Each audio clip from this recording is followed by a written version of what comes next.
Good morning, I'm Carl with the Honda Public Library, and welcome to this month's chapter of Friday Facts and Fun. For our topic today, possibly because I haven't gone to lunch yet today, I've decided to look at the history of a classic American staple, the hamburger. First, we'll wind the clock back 1600 years. The possible earliest precursor to the hamburger was a recipe called Isichia aumentata, which was recorded by the Roman gastronomer Apicius in the 4th century AD.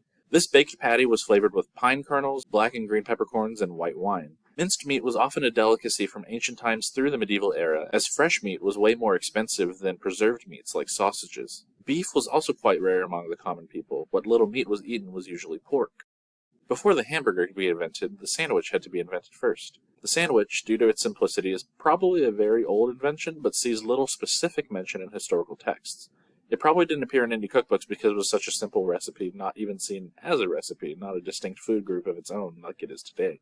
The name of the sandwich, though, does have a concrete origin. John Montagu, the 4th Earl of Sandwich, an English nobleman.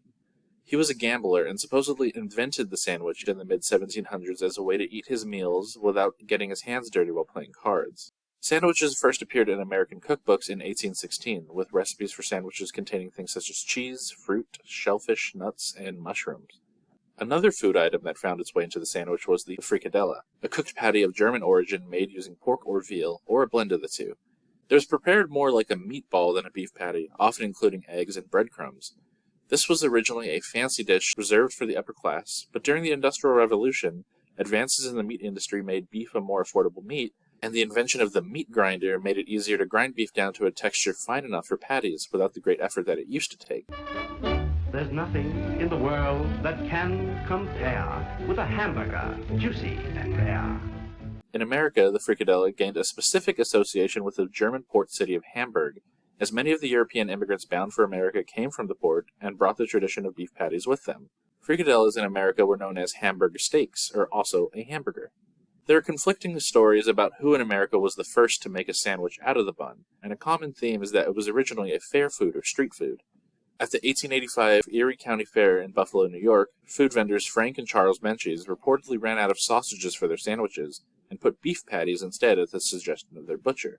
That same year, Charlie Nagreen, a food vendor at the Outagamie County Fair in Seymour, Wisconsin, sold Hamburg steaks, which were eaten in a sit-down fashion at the booth.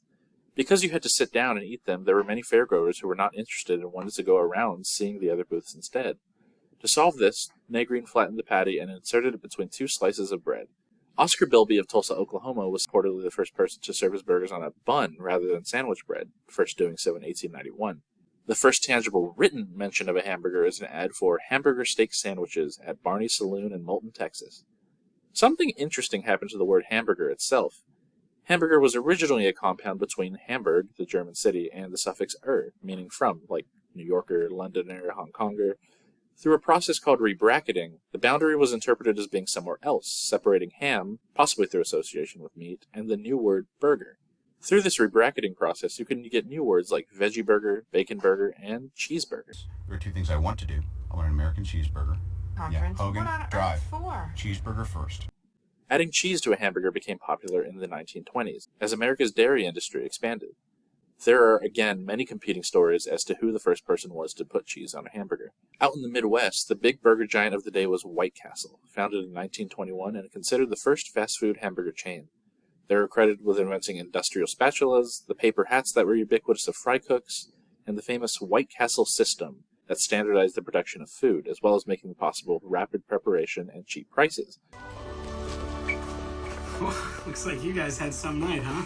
I want 30 sliders, 5 french fries, and 4 large cherry cokes. I want the same, except make mine Diet Cokes.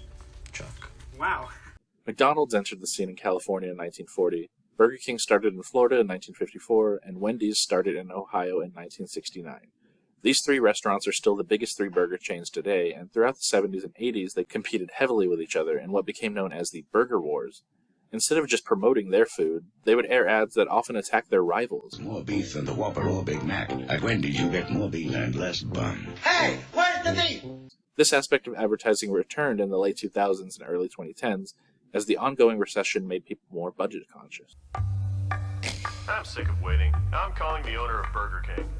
Kathy, give me the number for the owner of Burger King. Today, Americans have become more conscious about what they eat, and the burger market has shifted to emphasize freshness and healthy ingredients. I'd like to recommend the burger of the day, the If Looks Could Kale burger. You get it? Independent burger chains, often with higher prices, have entered the market and begun to compete with fast food chains. Fast food chains have responded in turn by trying their best to shake off their unhealthy image, including the offering of salads, introduction of veggie burgers, and advertising the switch to fillerless beef. Okay, no buns. That's hip. No patties. Happening. Oh yeah, that's definitely the coolest meal I ever saw. In conclusion, the hamburger's journey from ancient recipes to modern fast food culture is a long story of culinary invention and cultural exchange. Its evolution reflects shifts in tastes and dining habits throughout history. So as we enjoy our burgers, we celebrate not just a beloved dish, but also the rich tapestry of history and innovation that has shaped it into a cultural icon. Thank you all for watching. This episode made me pretty hungry. I'm going to go to lunch now.